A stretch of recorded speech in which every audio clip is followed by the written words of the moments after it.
welcome to Real Talk with Sean, everybody. This evening, I have the pleasure of speaking with Miss Tajah, and we're going to be discussing mental health. So I want to thank you very much for accepting my invite, Tajah. I really appreciate you. Thank you. I'm glad to be on.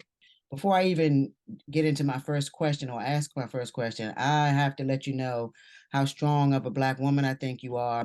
The fact that you are out here empowering Black women is awesome. We hate on each other so much, so to see you doing that like really warms my heart. So I think you're strong for that. Thank you. Very, very welcome.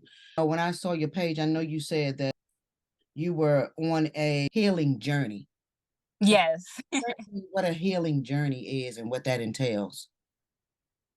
So for me, like what my healing journey entails is kind of like I noticed as I got older, things in my head started to click that didn't click when I was younger. So for me, it was kind of like reevaluating the things that happened when I was younger. So like 18, 19, 20, and then looking back on those moments and realizing, okay, what in this did I miss? Like what happened that maybe I didn't pick up on? Like what were the ways that I was acting?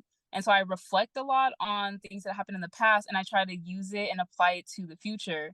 I also try to give myself some grace, because a lot of us Black women are expected to be tip top, perfect. You never have a bad day, and it's like I have anxiety. So, there's moments where I worry about too much. I worry about everything. And what I try to do is give myself some grace, take my time with my healing. And I try to just be present now with myself and also, with the people around me.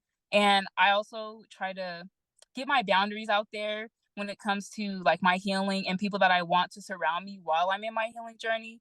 So then I don't revert back to the old ways that I was in. I love it. And I love what you said, how you explained that. That was really good. So when you say some of your old ways, tell me some of those old ways, if you don't mind sharing, that you are now in a process of healing and changing that. Yeah, so some of my old ways were I definitely was in the stereotype and sometimes still am of like, angry Black women. And we do have a lot to be angry for, so don't get me wrong.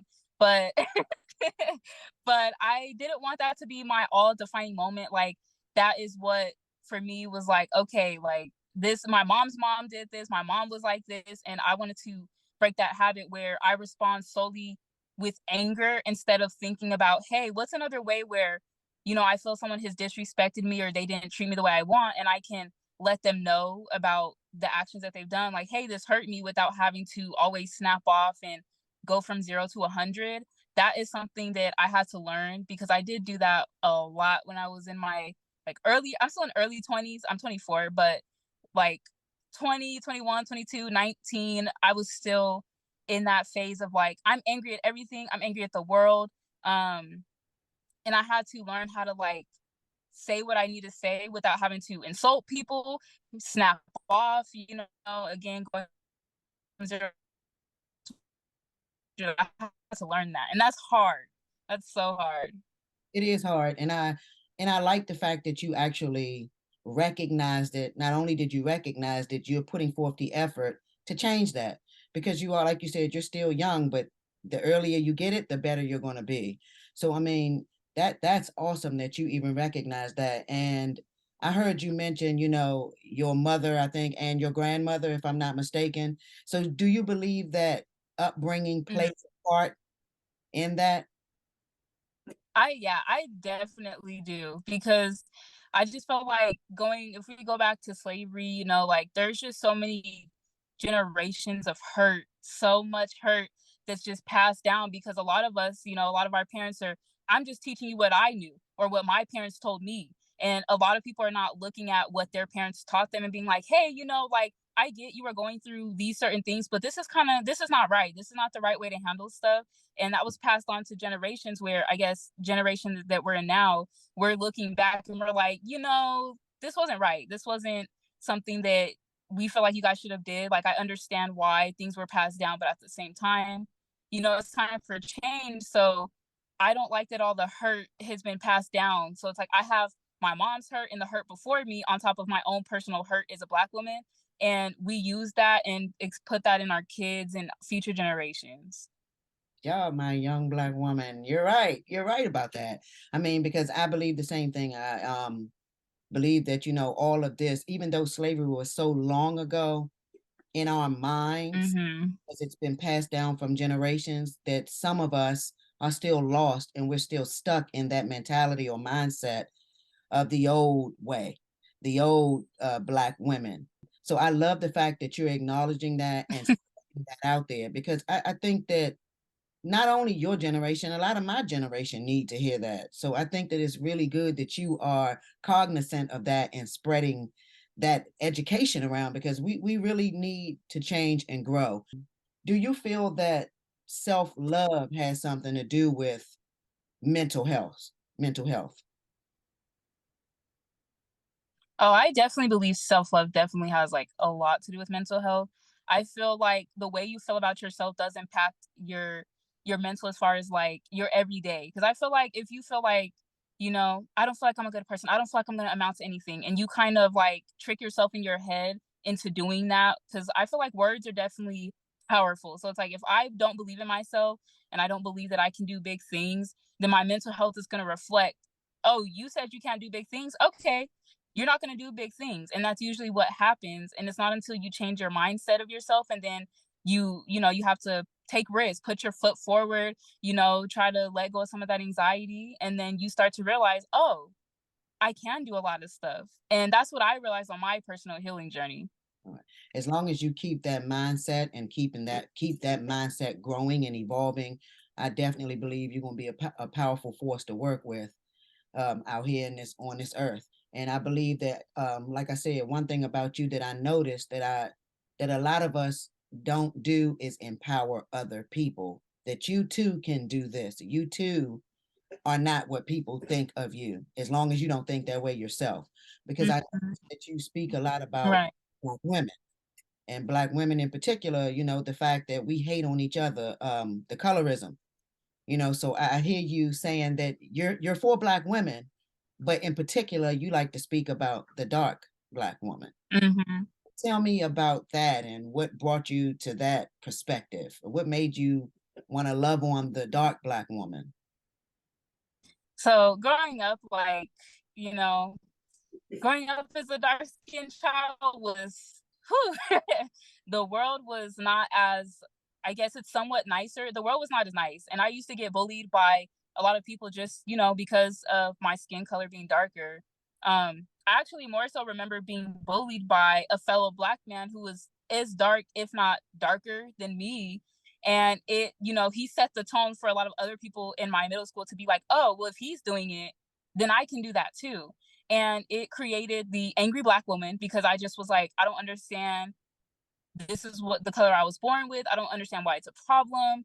And it caused me to look into a lot more. I started looking at documentaries. I can't remember the name, but there was one of this girl. She like was dark skinned and she bleached her skin to the point that it caused, I believe, either some sort of cancer or, yeah, she bleached her skin. And I remember watching that documentary and they were talking just about like the skin bleaching business in other countries, like, like African countries. And I just being like, wow, I didn't know that we didn't like one ourselves this much, other people didn't like us this much. And growing up with like being made fun of as a dark skinned woman, I remember the pain, like wanting to be a different skin color, wanting to be lighter. And I feel for a lot of the younger dark skinned girls because I understand that pain, where that comes from. And like what I want to do is make sure to empower.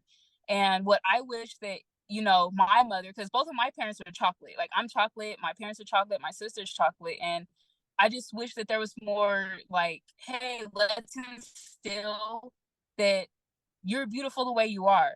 You're a beautiful chocolate woman and you're going to grow into something nice. Appreciate your skin tone, because at the end of the day, people are not going to like you just for that. And I wish that that would have been embedded also, like, with my hair, because I have type 4 hair as well. Both of those things, essentially, they like to say we're at the bottom of the totem pole. And I don't like to tell myself that. I'm like, no, thank you. I don't like to tell myself that. And so on my platform, I got myself to a point where no one can make me feel bad about the skin tone I'm at. No one can make me feel bad about my hair texture, the way my hair looks. I'm like, no, I'm so secure in that with myself as a black woman. So I try to help other black women see, like, hey, Like it took me some time to get to this point. I'm not saying it's an easy journey because the whole world is literally telling you, oh, you're ugly. Right. And it takes a lot in yourself to be like, no, F what you're saying. I'm beautiful and I don't care what everybody else has to say about it because my personality reflects it. And there's not just skin tone to everything. But Right. I do try to do that on my page where I try to show extra love to dark skinned women because it's still prevalent out there, like colorism, and too many people just dark skinned women are this. And I'm like, I'm so tired of this narrative. Like, we're beautiful, and I'm not gonna let anyone say any different. I love it. Oh man, you have no idea. I love to hear those words come from your mouth. Now, why do you feel that?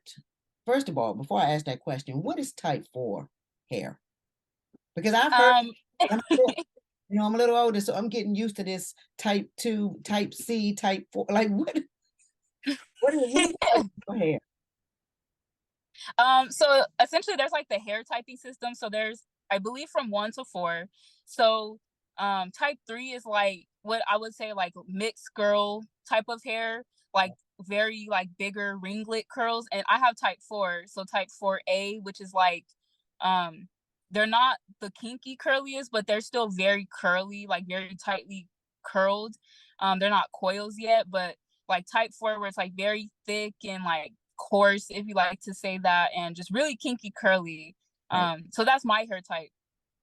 So, with that being said, do you feel that someone could look at a type 4 hair and judge you simply off your hair texture? Oh yeah, I believe that. The last video I posted on my TikTok, I mean, I had my hair up in a bun and obviously like my edges weren't done up or anything. And the sound was like, "Oh my god, look at your hair." And I put in the caption, that's kind of what a lot of like older black people, when they see someone with type 4 hair out and it's like not combed or it's not slicked down or it's not done to their aesthetic, they're just like, what's going on with your hair? What are you doing with your hair? Like what's going on? It's snappy and all these, very derogatory statements and terms. And I'm just like, you guys don't say this to, a white girl who has her messy bun up and it's sticking all out. So why can't my hair look like that when I'm just having one of those days? Like, so that's kind of where like I definitely feel like it impacts. That's true. That is so true.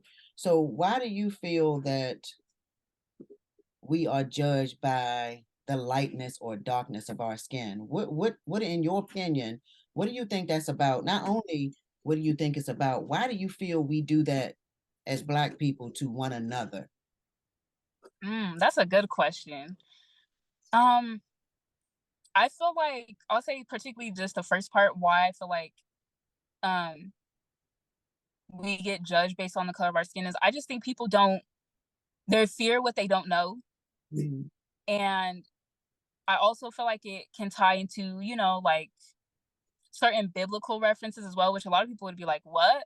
But, in the Bible, you see, white is good and righteous and dark is bad, evil. So it's like, if you take those ideals and then you apply it to real life, Yep. to skin tones, oh, white is good and pure and black is this. Right. And so many people, they don't know that they do that, but that's where I think it stems from, like unconsciously.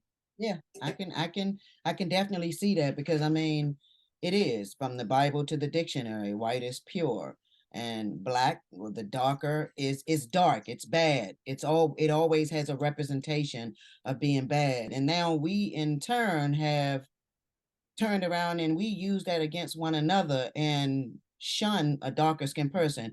I myself am brown, but even have done it in my past, whereas though I've seen a darker than me toned. It was a guy in my case, and I assumed based off of his hair texture, honestly, which is ignorance, based off of his hair texture and the color of his skin, that he was hyper and bad. And it's crazy how and I don't even know where I got that from, but it was something that I just interpreted based off of an appearance, and it's not true. It really isn't, but it goes to show how twisted the world has a lot of people. I myself, like I said, at one time did that, and I once I learned and I started to educate myself.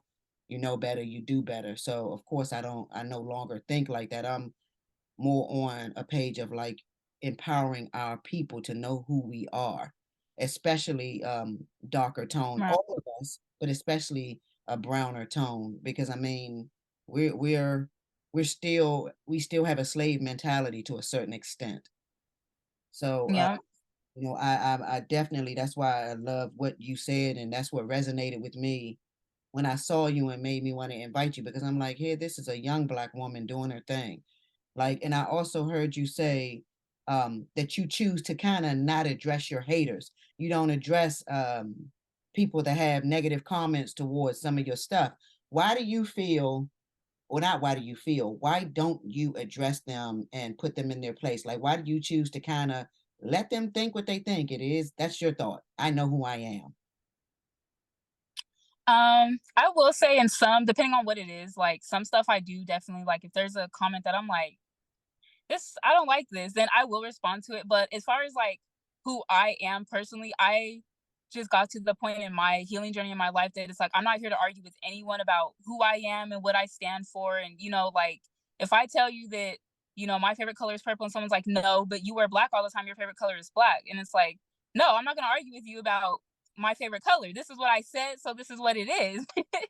um but I just personally just like don't, when it comes to like myself, try not to engage with people who have like the negativity, just because I don't want that to rub off on me. And I notice a lot of people are still in their personal insecure mindsets and they don't like to see, especially a black woman that is, strong voiced and likes to voice her opinion and, still believe like I stand for a lot of things that a lot of people would be like, I don't know why you care, or, and people don't like that. They don't like to see a woman coming into her power, let alone a black woman, and being like, no, you guys are wrong. Like, you're not going to tell me about myself. And I feel like people hate to see, like, they hate it.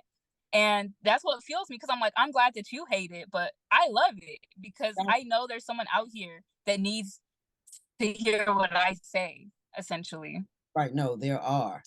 There are a lot of people that need to hear what you have to say. And they're hearing you. I mean, I'm just one of many. Why do you feel that when a black woman speaks out or speaks up for herself, um, we are labeled as the angry black woman? Why just for simply speaking up for yourself? Why do you feel that is? I I really feel like a lot of people label us as that because I feel like they know that we have actual things to be angry about, but I think a lot of people want us to kind of sit down and shut up. Like, I feel like that's what a lot of people want. They label us as that because at the end of the day, that's I'm not saying that's not what we all are, but it's like, let's be realistic. There's a lot of stuff that black women have to be angry about, light and dark. We've been through a lot, and we've endured a lot at the hands of racism and systematic issues. So we do have things to be angry about. Um, but I feel people use that angry black woman trope to get a lot of black women to be quiet, minimize themselves, because it's like, oh, you don't want to be labeled in the stereotype if you speak up. So a lot of black women are like, I'll be quiet. I won't say nothing. I'll minimize myself. And you end up losing the power that you have in your voice because you listen to people who are like, oh, you're just a stereotype. And I'm like, I don't care. I will be the stereotype if that means that I'm speaking my truth and my freedom. I don't care if that's what that entails. No, I totally, totally agree. And I also feel like you mentioned in the beginning, it's the way that you say things as well. Like I'm speaking the truth, but I'm also being very blunt and adamant about how I feel. And I don't feel that that means that I'm angry just because I'm speaking my truth and how I feel, because any other race can say how they feel and it's okay, it's validated. But Yep. black woman does it, you're angry. Now I do get it, because there are some of us that you're angry. You're angry, and you're not using the proper words, and it's not even Yeah. I don't even care about the tone so much, but they're not using the proper words, because you can get your point across in an educated way. And we are educated people. It's not like we don't know how to talk, but I do believe there's some of us that need to learn to polish it up just a tad bit, because then people really hear you better when you're trying to get your point across. I tell a lot Mhm. of young black girls because I do see a lot of the angry young black girls, with the eye rolling, the head bobbing. It's like you can't tell them anything. And I feel that if you keep Mhm. doing what you're doing, and of course I'm going to do what I'm doing on my end, I feel like at some point we'll get through to others to let them know you still can get your point across. You don't have to be so, you can be aggressive, I guess. I don't want to say you don't have to be aggressive, because sometimes you have to be aggressive in this world to let someone know you're not playing, but it doesn't mean you're going to get physical Mhm. speaking aggressively. But there's a way to do it. I think you know what I mean. I really can't explain it, but those of us that are black, you Yeah. talking about, what I'm saying? So it's I just wish we could lose that, because then it it'll kind of take away that stereotype, because some of us kind of feed into it and we give other races exactly what they think of us. Well, what do you feel about us as women hating on each other as far as light and dark? Do you feel like that came from slavery and it still goes on? Or do you think that even still exists where light skin think they're better than dark skin? I definitely think it stemmed from slavery because if I'm correct, I know that you were lighter, you were in the house. If you were darker, you were out in the field. Now, I don't know what the difference was when it came to women, like dark skinned black women, if they were still, I believe that they might have still, no, I think they were in the field, but I'm not 100% sure on that, but I do know, if you're lighter in the house, you dark, you in the field.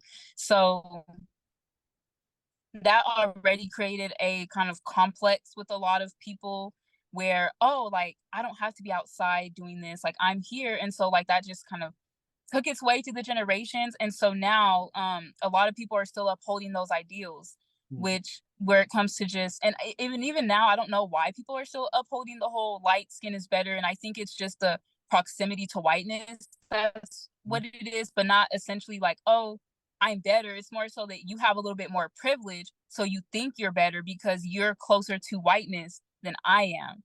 And I think people like to use that to assume that they're better, but it's like you can be in these white spaces and around white people, but understand that, at least to me, if you look black, they see you as black and they're gonna treat you as such.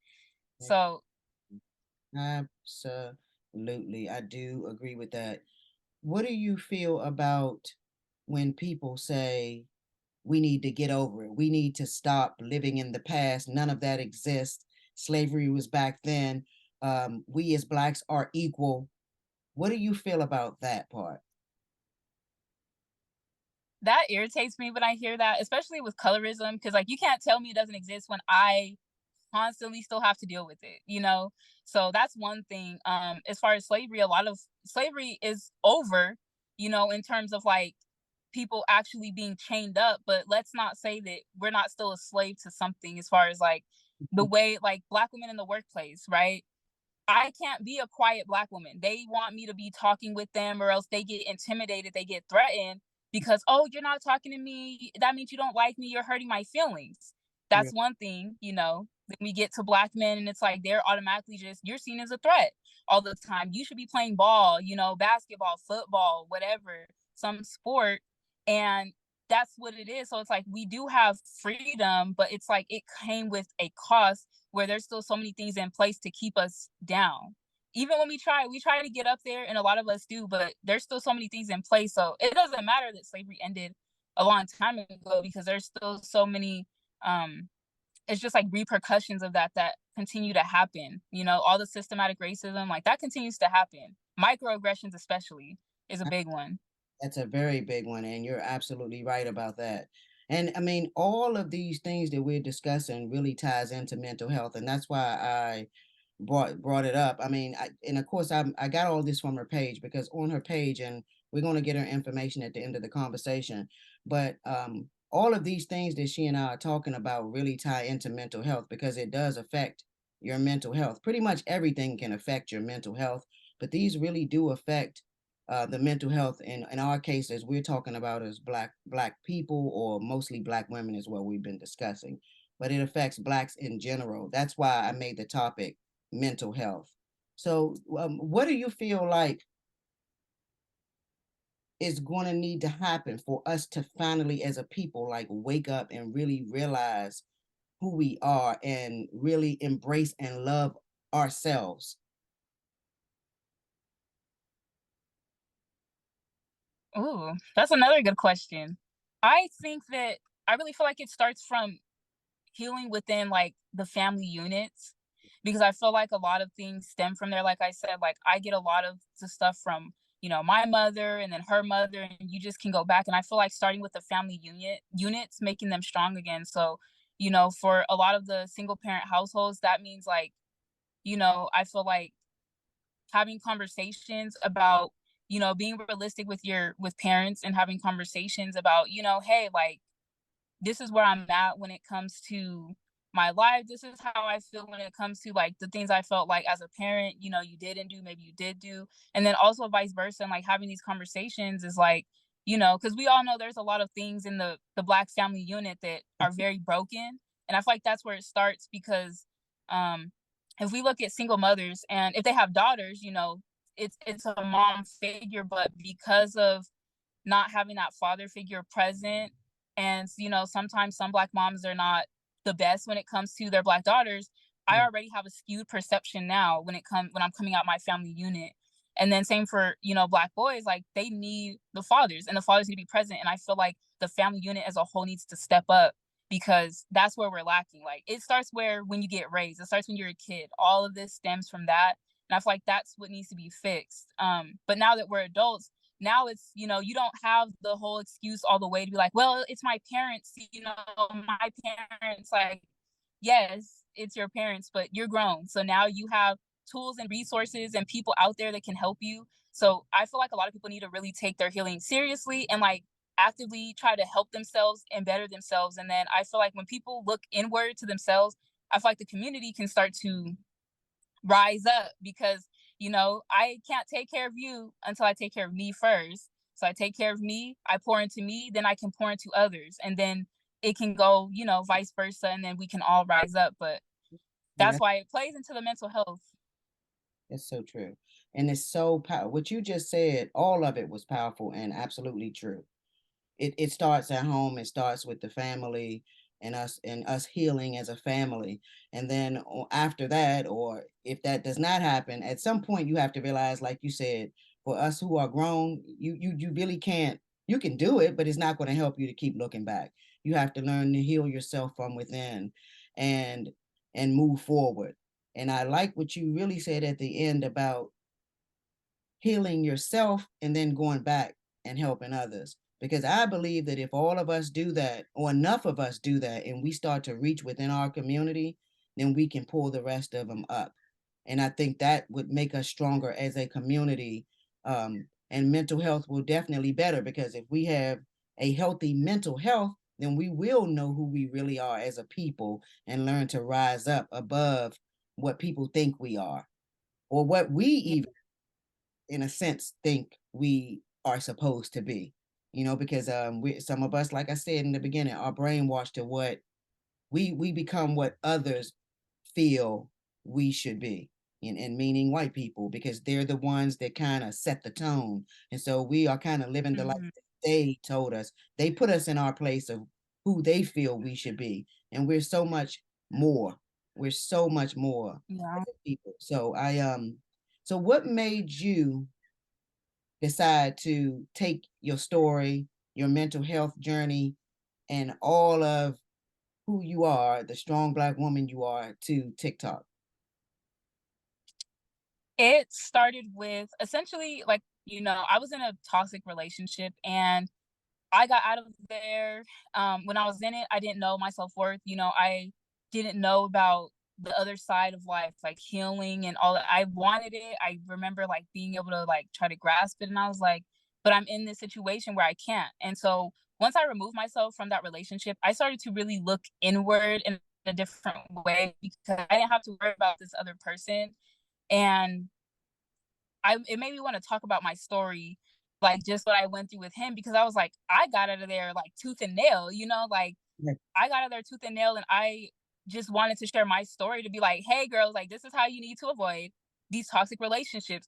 Like I try to tell people like there were signs, red flags and signs I seen early on in the relationship, and I chose to ignore it, because it was like, oh well, I want to be loved, or even the black love trope, which I still believed in, and I was like, well, I want this, and it was trying to force and make something work that it didn't work. And so when I got out of it, I realized so much about myself, and I was like, there's so many people that are in this situation that they don't know, like they know they're in it, but they don't know. And I was like, I need to share my story because I feel like it would help other women, or just even other people in general, to see and understand, like, the toxicness is not where it's at. Like, especially with femicide rates, it's bad. It can get really, really bad. And it made me want to share my story. And on top of that, like, I was sexually abused as a kid. And that, I silenced my voice. Like, I was told, be, not, it was like, be seen, don't be heard, be quiet, don't say stuff. I was told a lot of times to silence myself. And I had my period where I was kind of like very aggressive, very angry black woman, like really couldn't handle myself. Mhm. And that was because it was like I went from a period of being quiet and having to keep quiet about the abuse, and then being like, oh, okay, this is how I get it out. And I lashed out. And now I'm in a place where I feel like I want to share that, because I feel like there's so many people suffering in silence that, they feel alone. They don't feel like there's someone out there that understands what they're going through. And me being sexually abused just made me feel like I need to be out there sharing my story. Like, I need to tell it because, it's powerful for me. Like, it helps me understand that I have a voice. Like, as I was making the TikToks, every single time I made a TikTok, I realized you have a voice. Like, you don't have to be quiet. Like, you're powerful. There's so many things that words can do, and when you believe in yourself.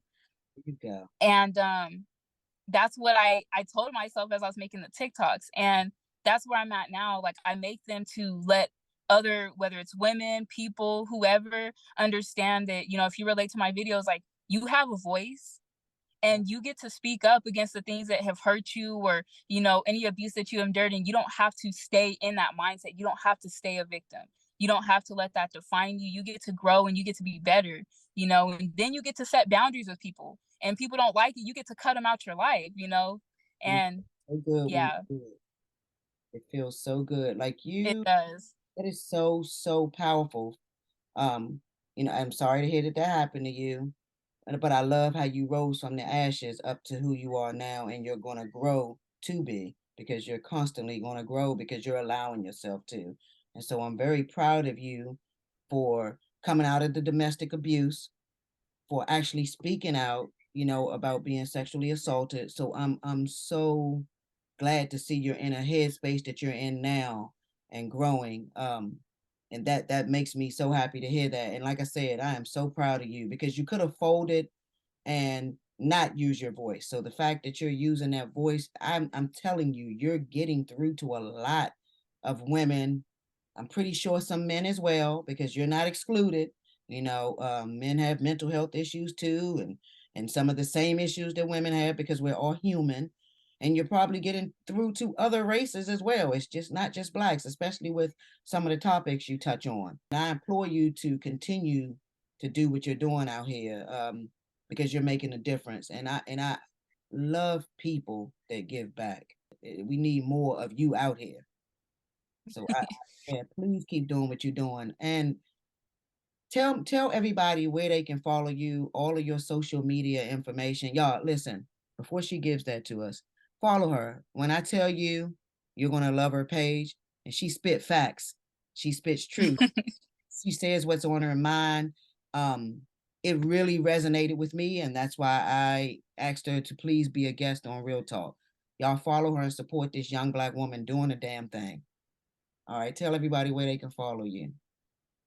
So on TikTok, my name, or my handler, is like Tajah. So Tajah dot LOVEE, or sorry, dot Venice. So VENIECE. My Instagram is Tasia underscore love with two E's. I really don't get on Facebook or anything like that, but those are like my two main socials that you guys can follow, especially my TikTok, because I am trying to grow it. So please, please follow me on TikTok. Right, no, I'm gonna, like I said, y'all follow her. At least my supporters follow her. listen, and then once you hear what she got to say, I already know you're going to follow her. Check out a couple of her videos and then you choose whether you want to follow her or not, because her page is positive. It's all about love and positivity. And like I said, she speaks from her heart. So I absolutely love it. I have one last question before I let you go for the evening. I'm ready. You promise to always spread peace and love in this world. I promise. And I believe it. You're already doing it. Please keep doing what you're doing. Again, I want to let you know I'm very proud of you as a young Black woman. I know you're going to grow to be a stronger Black woman. Just keep doing what you're doing. And thanks again for accepting my invite and joining me. Thank you for having me. I was very happy to do this. I'm so glad to, get my story out there and just get some exposure. So I'm very happy. Thank you.